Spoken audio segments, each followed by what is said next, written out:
I never thought they had a chance to win the game last night. But if you want to attach culpability to Kobe for the loss last night, it comes with all of this stuff that transpired about Dwight Howard as opposed to what transpired on the floor.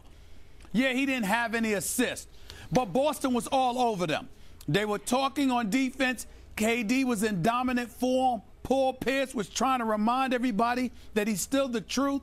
You saw all of this stuff transpiring. So as a result, I just thought that the Lakers were overmatched, not just physically, not just with the roster, but they were overmatched mentally, emotionally. They just didn't have that fire in their belly. Doc Rivers watched Dwight Howard be interviewed by me earlier this week, Skip. He knows Dwight Howard well enough. And more importantly, he knows what buttons to push for his own team, and he knows Kobe very well as well. All of those things were what the Lakers were going up against. And all they had as a response was Kobe. For one of the rare times in Kobe's career, he was completely outmatched because whatever emotion he had, whatever whatever vitality, whatever you want to call it, the fervor, everything, Boston had it with a multitude of individuals.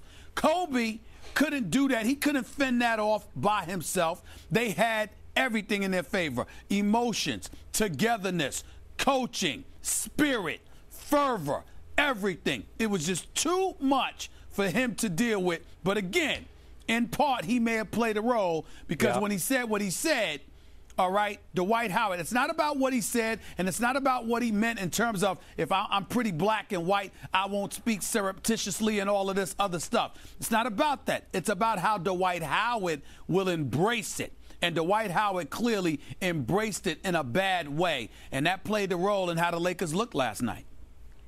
I hear everything you're saying, but I must say, Stephen A., Kobe deserves most of the blame for what happened to the Lakers last night. I was surprised and disappointed in his approach to the game because he suddenly reverted from Kobe facilitator to Kobe wanting to lead the league in scoring. And that facilitator, Kobe, put this team in position to win each of its previous 7 games. It had won 6 of 7. You remember they blew the 13-point lead in Phoenix. They should have closed that deal. But the reason they were playing at that level is because Kobe was engaging his entire team. They weren't standing around anymore watching Kobe go solo. They were all involved in the offense. They felt like they were part of Kobe's team. And last night, I don't know if Kobe felt like he had to offset the lack of energy that Dwight immediately did not display in the game. I don't know if he looked up at the scoring leaders and he saw that Durant has pulled away a little bit here now that his points have fallen off. Durant's 1.8 per game more ahead of Kobe. I don't know if that was it. He went post up, which was unusual. He went between the legs solo quite a bit, which was reverting back to classic Kobe. And Stephen A., I'm going to say it again, two points. The only chance this team has of making the playoffs is for Kobe to facilitate the way he did for those previous 7. You predicted, and I give you this, it's not going to last much longer because Kobe's going to be Kobe, and you were right. He was Kobe last night. He had taken 15 shots through 3 quarters, and they trailed by 26. Do the math. Case closed. Well, I would say to you, you got to take into consideration who we're talking about here when you talk about who he's playing against. The Boston Celtics are no joke, Skip. They're a very together team, and what they lack in terms of athleticism or youth, they more than make up for in IQ, in knowledge, in inspired basketball. Plus, they're exceptionally well coached by somebody you and I both recognize as the very best coach in the game of basketball. You're going up against these guys. They know what rotations to make. They know who to frustrate. They know who to get all up in. They know what they're going to have to fend off. If you're going up against somebody else, I feel you, Skip. I understand exactly where you're coming from. The problem is you're going up against Boston, a team you face only twice a year, a team that's incredibly familiar with you and what you bring to the table. With KG, with Paul Pierce, they know what they're doing. And I can't diminish that.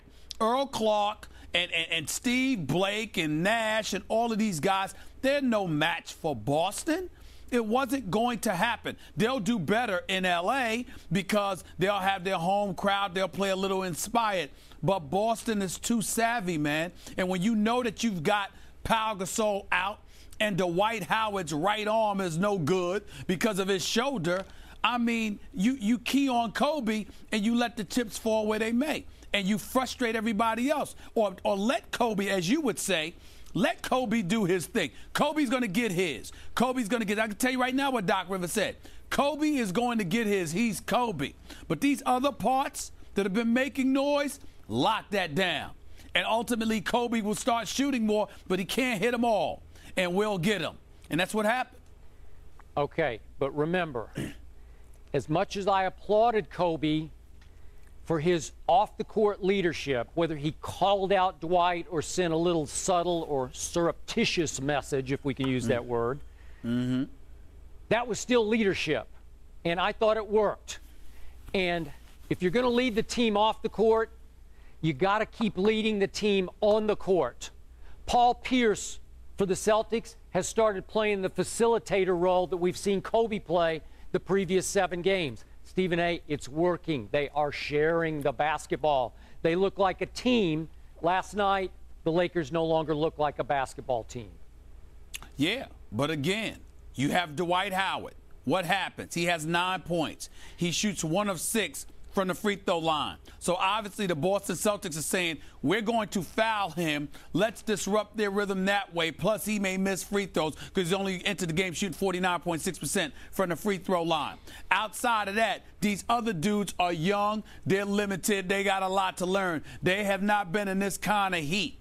I'm not absolving Kobe. Kobe didn't play a great game. Kobe knows he could play better. You're not about to hear me say he shouldn't have.